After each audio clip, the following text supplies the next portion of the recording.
بسم الله الرحمن الرحيم. الحمد لله وكفى وسلام على عباده الذين اصطفى. اللهم صل على سيدنا ونبينا محمد وعلى آل سيدنا ونبينا محمد. أخبرنا أستاذنا فضيلة الشيخ محمد يوسف المدني حفظه الله تعالى ابن مرشدنا محبوب المشايخ فضيلة الشيخ محمد يحيى المدني تغمده الله برحمته وغفرانه وأدخله بحبوحة جنانه. قال أخبرنا سماحة الشيخ حبيب الله المظاهري ثم المهاجر المدني عن الشيخ محمد يونس الجونفوري عن ريحانة العصر قطب أوانه وبركة زمانه شيخ الحديث محمد زكريا الكانديلبي عن الفقيه الأديب الشيخ محمد يحيى الكانديلبي عن فقيه النفس الإمام الرباني الشيخ رشيد أحمد الكنكوهي عن الشيخ الشاه عبد الغني المجدد الدهلوي عن الشيخ الشهير في الآفاق الشاه محمد إسحاق الدهلوي عن الإمام في الحديث والفقه الشاه عبد العزيز الدهلوي عن والده مسند الهند أحمد بن عبد الرحيم المعروف بشاه ولي الله الدهلوي. قال أخبرنا الشيخ أبو طاهر محمد بن إبراهيم الكردي قال أخبرنا والد الشيخ إبراهيم الكردي المدني قال قرأت على الشيخ أحمد القشاشي قال أخبرنا أحمد بن عبد القدوس أبو المواهب الشناوي قال أخبرنا الشيخ شمس الدين محمد بن أحمد بن محمد الرملي عن الشيخ زين الدين زكريا بن محمد أبي يحيى الأنصاري قال قرأت على الشيخ الحافظ أبي الفضل شهاب الدين أحمد بن علي بن حجر العسقلاني عن الشيخ زين الدين إبراهيم بن أحمد التنوخي عن الشيخ أبي العباس أحمد بن أبي طالب الحجار عن الشيخ سراج الحسين بن المبارك الزبيدي عن الشيخ أبي الوقت عبد الأول بن عيسى بن شعيب السجزي الهروي عن الشيخ أبي الحسن عبد الرحمن بن مزفر الداودي عن الشيخ أبي محمد عبد الله بن محمد السرخسي عن الشيخ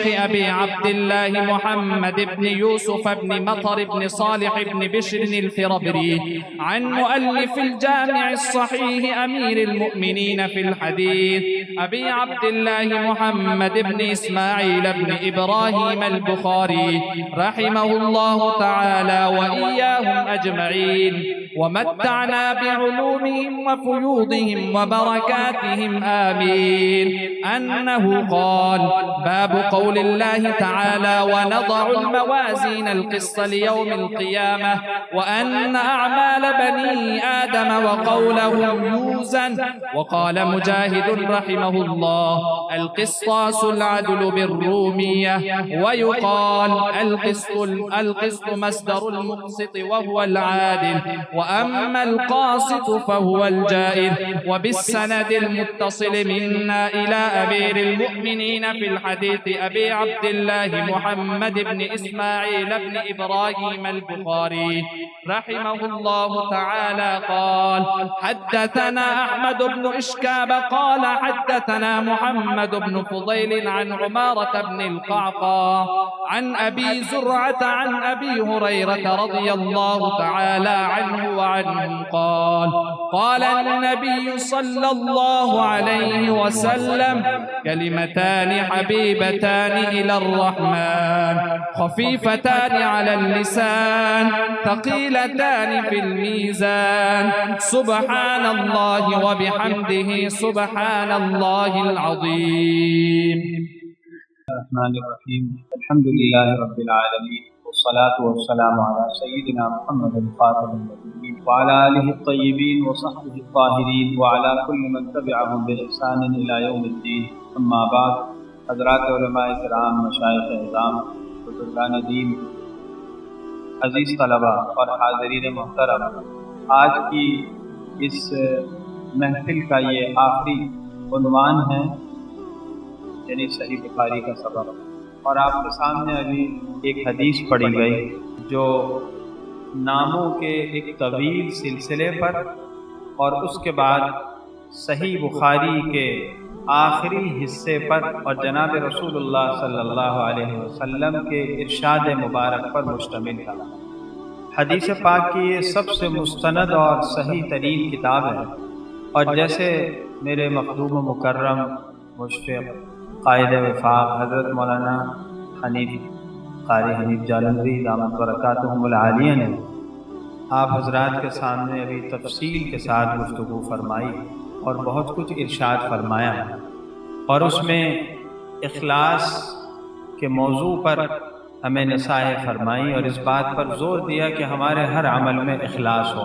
حضرت امام بخاری رحمۃ اللہ علیہ کی یہ کاوش جو اس کتاب کی شکل میں ہے، یہ اسی بات کا ایک نمونہ ہے جو ابھی حضرت قائد محترم نے آپ حضرات کے سامنے عرض کی۔ حقیقت یہی ہے کہ جو کام اخلاص کے ساتھ ہو وہ اگر تھوڑا بھی ہو تو بہت ہے، اور اخلاص کے بغیر ہو تو بہت کچھ نظر آئے لیکن کچھ نہیں۔ اور اخلاص کے ساتھ جو کاوش ہوتی ہے اللہ اسے ایک نہ ایک دن چمکاتے ہیں، اور اللہ تعالیٰ اس کو قبول فرماتے ہیں۔ آج سے تقریباً 1200 سال قبل یہ کتاب لکھی گئی تھی۔ اللہ تعالیٰ نے اخلاص کے ساتھ لکھی جانے والی اس کتاب کو ایسا شرف عطا فرمایا قبولیت کا کہ آج دینی مدرسے کا کوئی بھی طالب علم اس کتاب کو پڑھے بغیر باقاعدہ عالم دین نہیں بن سکتا۔ یہ ان کا اخلاص۔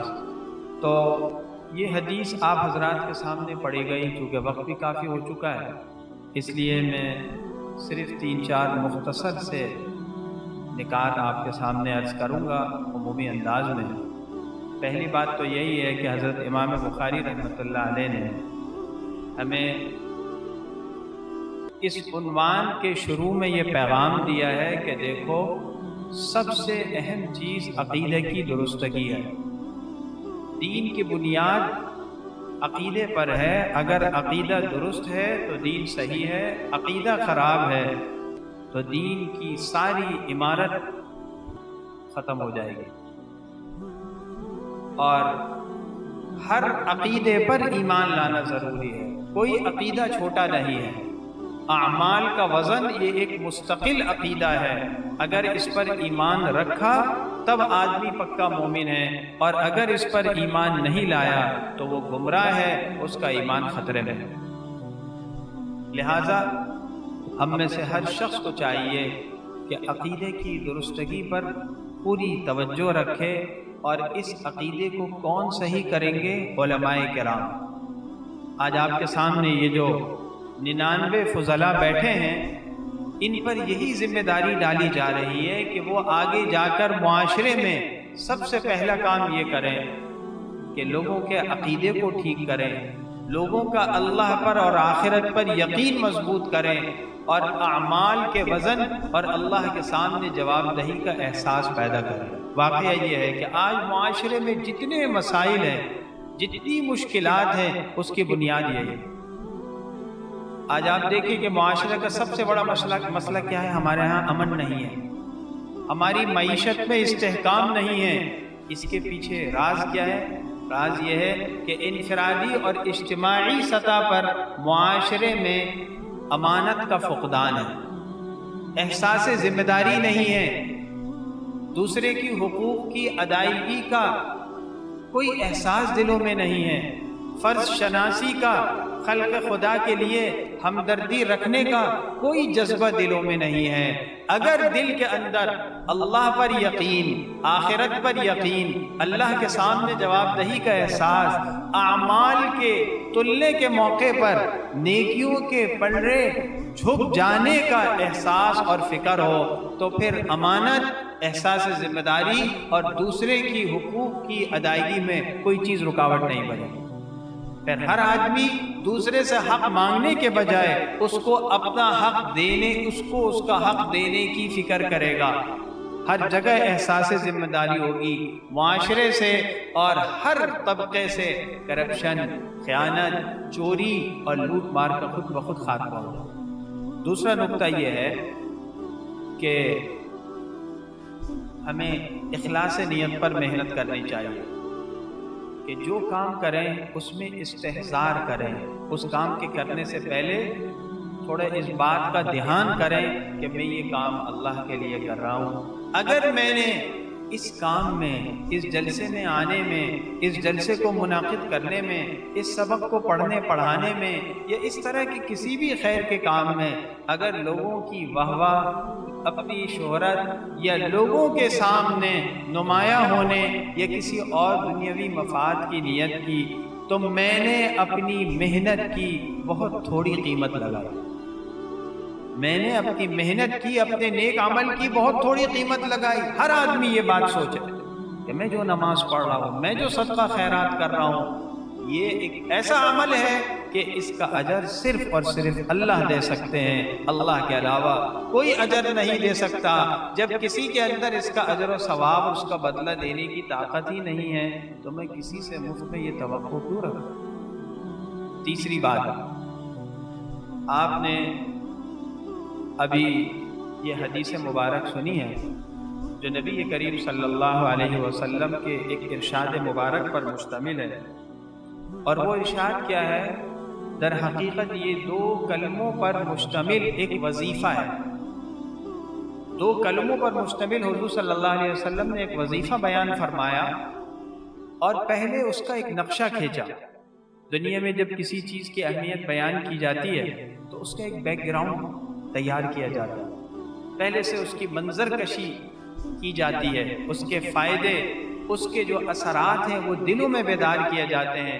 نبی کریم صلی اللہ علیہ وسلم نے اسی پہلو کو مد نظر رکھتے ہوئے ان 2 کلموں کی 3 خاصیتیں بیان کی۔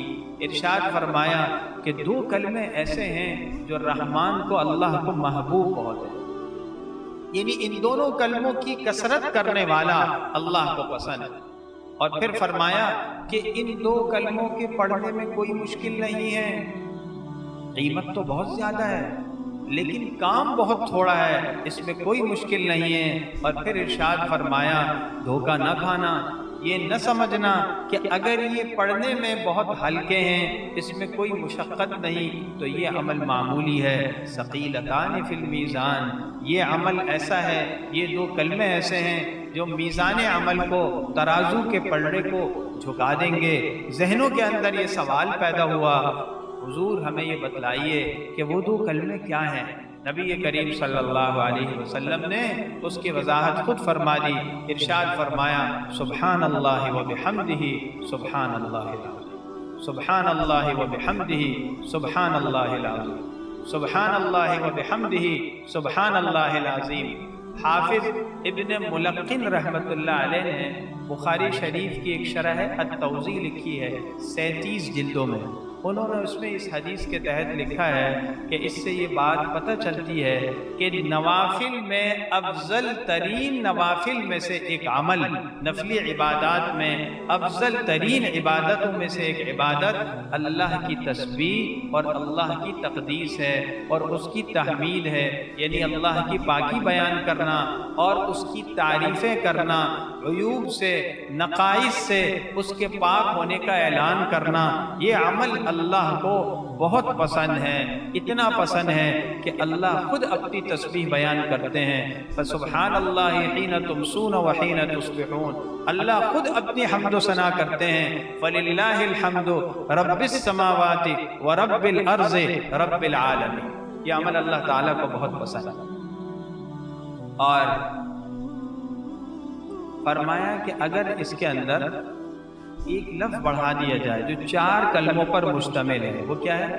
عدد خلقہ، میں اللہ کی پاکی بیان کرتا ہوں، اللہ کی تعریفیں کرتا ہوں اتنی جتنی اس کی مخلوق ہے، ورضا نفسہ، اور اتنی مقدار میں اس کیفیت کے ساتھ جو اللہ کو پسند ہے، جو اللہ کی رضا کا ذریعہ بن جائے، وزینت عرشی، اور اس کے عرش کا جتنا وزن ہے اتنے وزن کے بقدر، ومداد کلماتی، اور اس کے جو تعریفی کلمات ہیں، اس کی جو خوبیاں ہیں، اس کی جو شانیں ہیں، اس جتنی میں اللہ کی تسبیح اور تحمید کرتا ہوں تو کہا اس کا وزن بہت بڑھ جائے گا۔ تو ہمیں چاہیے کہ اللہ کے ذکر کی عادت ڈالیں، اللہ تعالیٰ کا ذکر یہ معاشرے کی خرابیوں کا بھی حل ہے، یہ نفس کی خرابیوں کا بھی حل ہے، یہ گناہوں کے جو زہر ہے اس کا تریاق ہے، اور اللہ تعالیٰ کا ذکر دل کو زندہ کرتا ہے۔ دل زندہ ہے، انسان زندہ ہے۔ دل کی ایک جیسے ظاہری زندگی ہوتی ہے طبی اعتبار سے، ایک اس کی روحانی زندگی اور روحانی موت بھی ہوتی ہے، اور وہ اللہ کے ذکر سے وابستہ ہے۔ اور سب سے بڑی بات یہ کہ اللہ کا ذکر قیامت میں بہت زیادہ فائدہ بخش ہے۔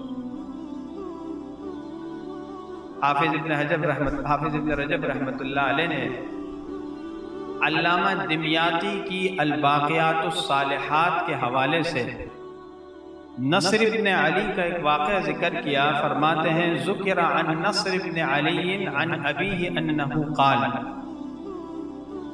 رأیت الخلیل ابن احمد فی المنام۔ خلیل بن احمد یہ نحو کے بہت بڑے امام ہیں۔ کہتے ہیں کہ میں نے حضرت خلیل بن احمد کو خواب میں دیکھا، تو انہوں نے مجھ سے کہا، خلیل بن احمد نے، سننے کی بات ہے، انہوں نے کہا فقالا، مجھے مخاطب کر کے کہا ارأیت ما کننا فی النحو واللغہ فإن ربک لا یعبأ بہ شیئا۔ ہم ساری زندگی نحو کے مسائل میں اور لغت کی گتھیاں سلجھانے میں لگے رہے، یہاں آ کر پتہ چلا کہ اللہ کے یہاں ان چیزوں کا کوئی زیادہ وزن نہیں ہے۔ اور پھر فرمایا ما رأیت انفع من سبحان اللہ والحمد للہ ولا الہ الا اللہ واللہ اکبر۔ میں نے یہاں پہنچ کر دیکھا کہ سب سے زیادہ نفع بخش کام کیا ہے؟ سبحان اللہ والحمد للہ ولا الہ الا اللہ واللہ اکبر پڑھنا اور اس کی رٹ لگانا۔ اسی لیے قرآن کریم میں اس کو باقیات الصالحات کہا گیا۔ ایک سبحان اللہ پڑھنے پر جنت میں درخت لگ جاتا ہے۔ قیامت کے دن خیال ہوگا کہ ہائے ساری زندگی سبحان اللہ پڑھنے میں لگ جاتی، ساری زندگی الحمدللہ پڑھنے میں لگ جاتی، لا الہ الا اللہ کہنے میں لگ جاتی۔ یہ وہ کلمہ ہے لا الہ الا اللہ کہ اللہ تعالیٰ نے فرمایا سارے آسمان و زمین ایک پلڑے میں اور یہ کلمہ ایک پلڑے میں۔ اللہ فرماتے ہیں کہ وہ پلڑا جھک جائے گا جس کے اندر یہ کلمہ ہو، اور اللہ اکبر کہنے میں ساری زندگی لگ جاتی۔ تو انسان کی خوش قسمتی ہے کہ وہ اللہ کا ذکر کرے، اور زندگی کا سب سے خوش نصیب اور مبارک لمحہ وہ جو اللہ کے ذکر میں استعمال ہو۔ آخری بات حسن حسین میں لکھا ہے کل مطیع للہ فہو ذاکر۔ ذکر کرنا صرف تسبیح پڑھنا نہیں ہے، سب سے اعلیٰ ذکر یہ ہے کہ انسان کی زندگی اللہ کی اطاعت میں گزرے، اللہ کی بندگی میں گزرے، تقوی میں گزرے۔ ہمیں اس مجلس سے یہ عزم کر کے اٹھنا ہے کہ انشاءاللہ ہم اپنی بقیہ زندگی کو اللہ تعالیٰ کی اطاعت میں، اللہ تعالیٰ کی بندگی میں، اللہ کے ذکر میں اور اللہ کے مخلوق کی خدمت میں استعمال کریں گے۔ اللہ تعالیٰ ہم سب کو عمل کی توفیق عطا فرمائیں۔ وآخر دعوانا ان الحمد للہ رب العالمین۔